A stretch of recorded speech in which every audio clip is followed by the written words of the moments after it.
Before grocery aisles and food delivery apps, medieval people had to get creative with whatever they could dig up, hunt, or scrape together. These 15 long-lost recipes weren't just budget-friendly, they were lifesavers during freezing winters and times when fields lay bare. Some of them might even inspire your modern kitchen with a few wild ideas.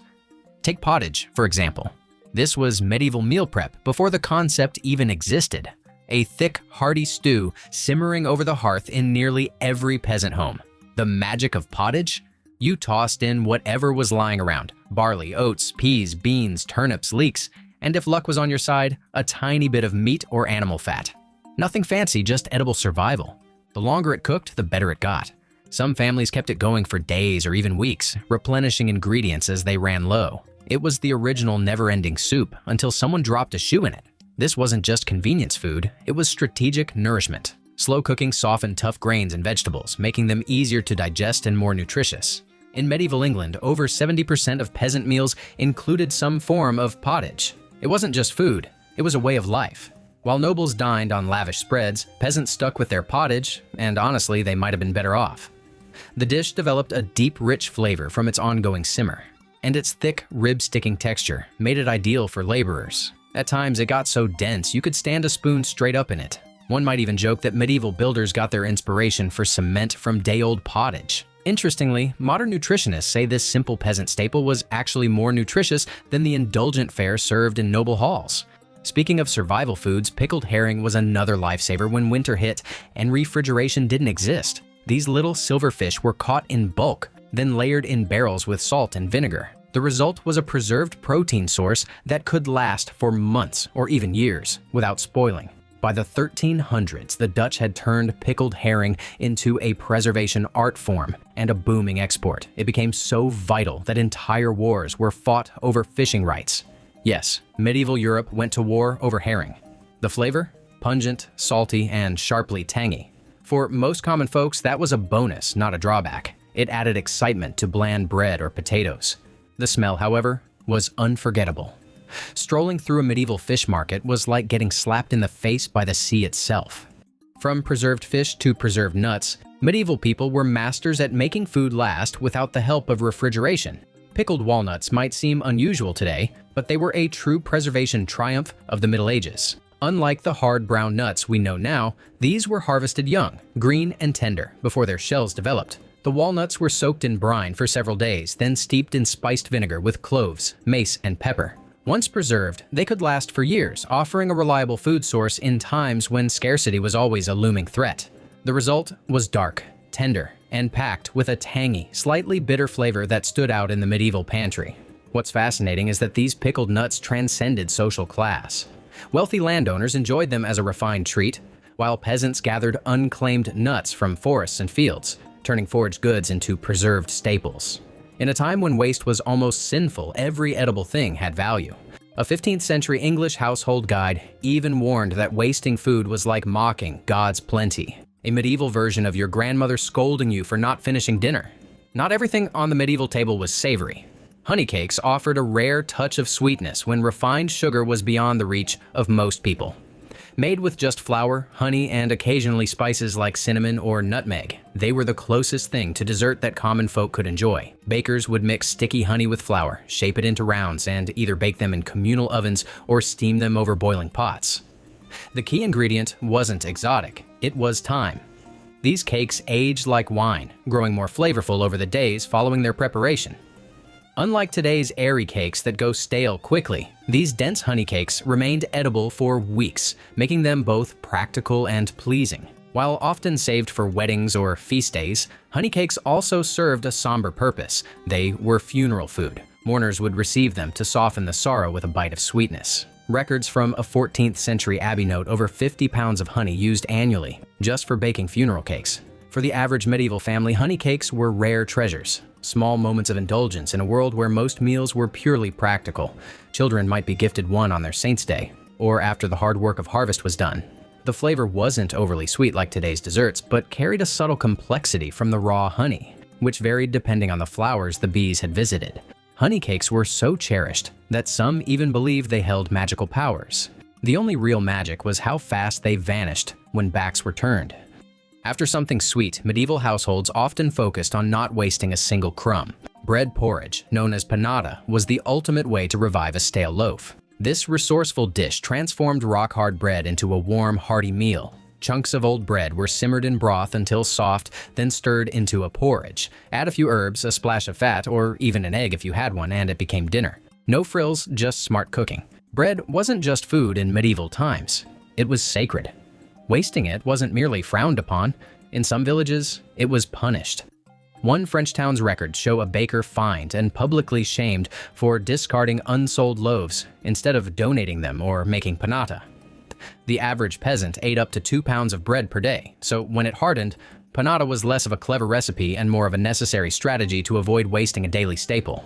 Without preservatives, bread went stale quickly, but panada turned that problem into opportunity. Its beauty lay in its adaptability. At court, chefs made deluxe versions with saffron, almond milk, and sugar. In villages, cooks used whatever was on hand, garden vegetables, wild herbs, or basic broth.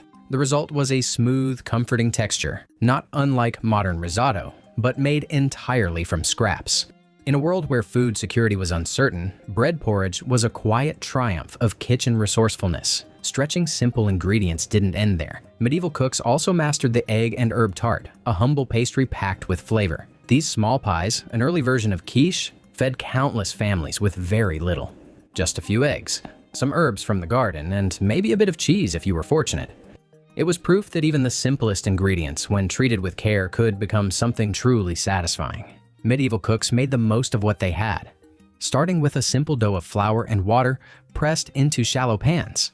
Into this, they poured beaten eggs, mixed with whatever green herbs were growing nearby. The brilliance of these tarts was their flexibility. Spring versions might include wild garlic and tender nettles, while summer brought parsley, sage, and thyme. Leftovers, like bits of fish, roasted turnips, or scraps of bacon often found their way into the mix. These tarts were not just food, they were edible adaptations. Cooking was done right in the ashes of the hearth or in iron pans nestled among the coals. There were no thermometers or timers. Doneness was judged by smell, color, and sheer experience. These tarts were the original portable lunch, medieval fast food without the branding. Women would bake them in the early morning before heading to the fields, wrapping them in cloth for later. Hours later, workers would unwrap these still warm meals, gaining a much-needed protein boost to finish the day's labor. Kitchen records from a Yorkshire manor reveal that more than 100 herb tarts were baked each week during harvest season, highlighting their role in feeding hungry field workers. These tarts were the medieval answer to bulk meal prep, quick to make, easy to carry, and satisfying. They were efficient, tasty, and filling, like a rustic air fryer minus the influencer hype. But egg tarts weren't the only efficient meal on the menu. Another humble yet powerful dish made frequent appearances: mashed beans and leeks. It might not sound glamorous, but in medieval kitchens it was a nutritional workhorse. Broad beans, hearty and protein-packed, were soaked overnight, then boiled and mashed smooth. Leeks, hardy and forgiving, grew even in poor soil and were gently cooked in whatever fat was on hand, often just a smear of lard or a bit of olive oil in southern regions. Together, these ingredients formed a dense, nourishing dish that fueled workers from sunup to sundown. Medieval life didn't allow for frequent snack breaks. People needed meals with real staying power, and this combo delivered. It was accessible to nearly everyone. Beans could be stored for years, and leeks endured when other crops failed. In a world where survival meant being clever with ingredients, mashed beans and leeks quietly held the line. Beans were so valuable in the medieval world that in some regions of France, tenants could actually pay their rent with sacks of dried broad beans instead of coins. It may have been the only point in history when a good harvest and a bit of flatulence could be considered a financial asset.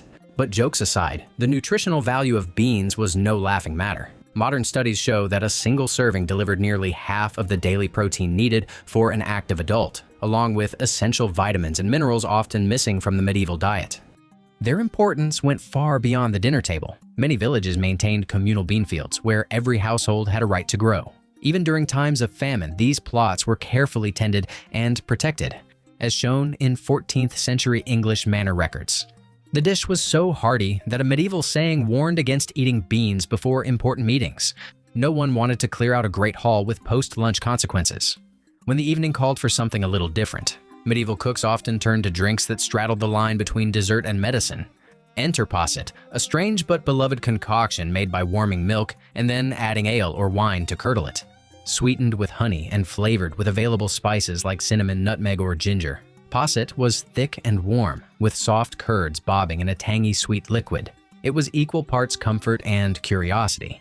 Posset gained popularity across all social ranks for different reasons. The wealthy sipped theirs from fancy cups with built-in spouts to separate curds from liquid, while working families appreciated its frugality. It was a smart way to use up ale before it went bad. Sweet, sour, and oddly comforting, Posset was like the warm, fermented cousin of yogurt, one that always seemed to show up uninvited at family meals. The flavor depended heavily on the ingredients used, but for most, it hit a nostalgic, soothing note at the end of a long day. Beyond its place on the dinner table, Posset had a reputation as a miracle remedy. Medieval healers swore by it for everything from colds to stomach troubles.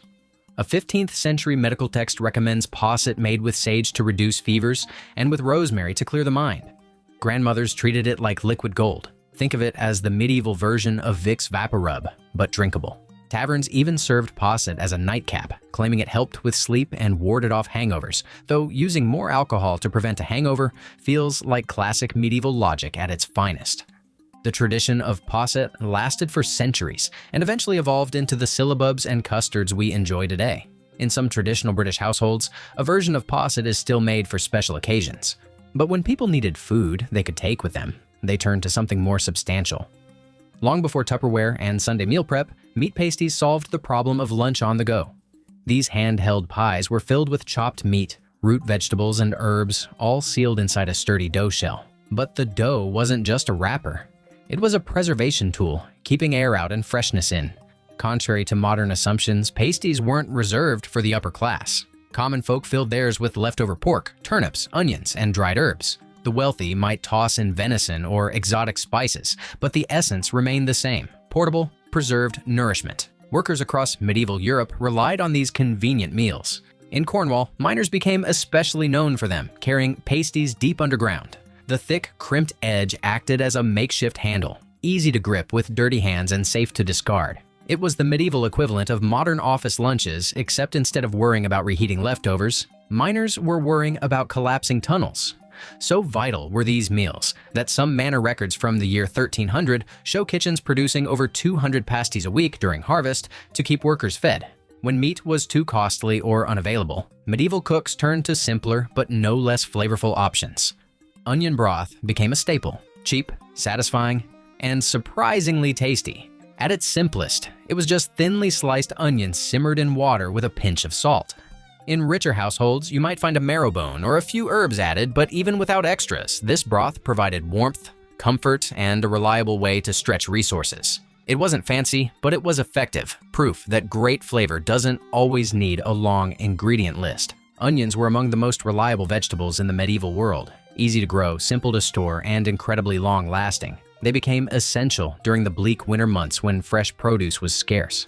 A single sack of onions could stretch into weeks' worth of broth, feeding an entire family when supplies dwindled. Beyond the kitchen, onion broth was prized by medieval physicians for its supposed healing powers. Medical texts from the 1400s recommended it for coughs, fevers, and even joint pain. Whether it actually worked or not, it definitely made you cry enough that no one could tell you were still sick. Of course, the real cost was emotional. Making onion broth in a medieval kitchen often felt like a public mourning ritual. With no ventilation other than smoky chimneys, cooks wept their way through prep like they were watching the saddest scene in a play. Whether you wanted it or not, it doubled as a full facial cleanse, tears included. While onion broth was a masterclass in vegetable efficiency, medieval cuisine also made sure not a single part of an animal was wasted. Enter the offal pie, a name that might sound unappetizing today but described something entirely practical. These rustic meat pies featured all the animal parts most modern diners avoid: liver, heart, kidneys, lungs, and anything else that could be chopped, seasoned, and wrapped in pastry. To medieval folk, it wasn't gross, it was dinner. In a time when meat was costly and rare, villagers used every bit of a butchered animal. Organs, known as offal, were among the most nutritious parts, packed with iron, vitamins, and protein, vital during lean months. These pies weren't just thrifty, they were life-sustaining. Making a proper offal pie took real skill. The organs had to be carefully cleaned and often pre-cooked to mellow the intense flavors. Cooks mixed them with herbs, salt, and occasionally dried fruits or nuts to balance the richness. Then everything was wrapped in a sturdy crust and baked until golden. Eating one was a textural adventure, half meal, half mystery game. Every bite could be lung or liver, and that alone sparked plenty of medieval dinner conversation. In 13th century London, records reveal that more than 30% of butchered animals were used in their entirety, organs included. Butchers would set aside the offal specifically for pies and sausages, turning these into affordable protein sources for the masses. These humble pies became so common that medieval physicians began prescribing them like medicine. Feeling faint? Eat a heart pie. Trouble breathing? Try a lung pie. Memory issues? A slice of brain pie might do the trick, though you might forget you ate it. While some preferred their organs tucked discreetly into crusts, others took a more refined route with humble ingredients. Before pizza, there was cheese and herb pie. This simple dish featured fresh curd cheese, mixed with eggs and whatever herbs grew nearby, all baked into a basic flour crust. Unlike everyday meat pies, these were seasonal luxuries, made when milk was plentiful during spring and summer. Medieval cookbooks across Europe featured versions of this dish with southern variations using olive oil and Mediterranean herbs, while northern cooks leaned on butter and chibivias, a kind of wild onion. Cheese and herb pie was the kind of meal you'd make to impress visitors when your pantry was light. It said, "Behold our sophistication," while secretly costing next to nothing. For quick weekday breakfasts, medieval folk needed food that was fast, filling, and easy to prepare in bulk. Enter oat pancakes, the original grab-and-go meal. Made with nothing more than ground oats, water, and a pinch of salt, these flatbreads were cooked on hot stones near the fire or iron griddles. Unlike today's fluffy stacks, these were thin, sturdy discs designed for energy, not aesthetics. Oats thrived where other grains didn't, especially in the cold, damp climates of Scotland and Ireland, making oat pancakes a survival staple. These weren't sweet treats. They were the no-frills fuel that powered long days in the fields. During Lent, pancakes became especially important as people scrambled to use up forbidden ingredients, like eggs and fats, before fasting. Whether a regular breakfast or pre-Lenten indulgence, they kept laborers moving. When the day's work was done, medieval people turned to something comforting and festive, spiced wine, known as hippocras. This warming drink took basic wine and elevated it by simmering it with spices like cinnamon, ginger, and cloves, often sweetened with honey. The spices conveniently masked the flavor of cheap or sour wine, allowing even the poorest households to feel like they were sipping luxury. It wasn't just a drink, it was medieval relaxation in a cup. Medieval physicians praised hippocras not just for its flavor, but for its supposed health benefits. It was said to aid digestion, making it the perfect excuse to enjoy a sweet, spiced drink after a heavy meal. Medical texts from the 1300s prescribed it for everything, from indigestion to improving one's chances of finding a suitable spouse. Serving hippocras at the end of a meal was the medieval equivalent of saying, "I've earned this," especially after enduring days of bland pottage. A warm spiced drink wasn't just a luxury. It was a small celebration of surviving yet another week in a world full of plagues, chores, and chamber pots. On the topic of comfort, medieval bakers had their own way of upgrading the basics. By swapping water for ale and bread dough, they created something truly special: brown ale bread. This simple substitution transformed everyday bread into a moist, flavorful loaf with a slight tang that people couldn't get enough of.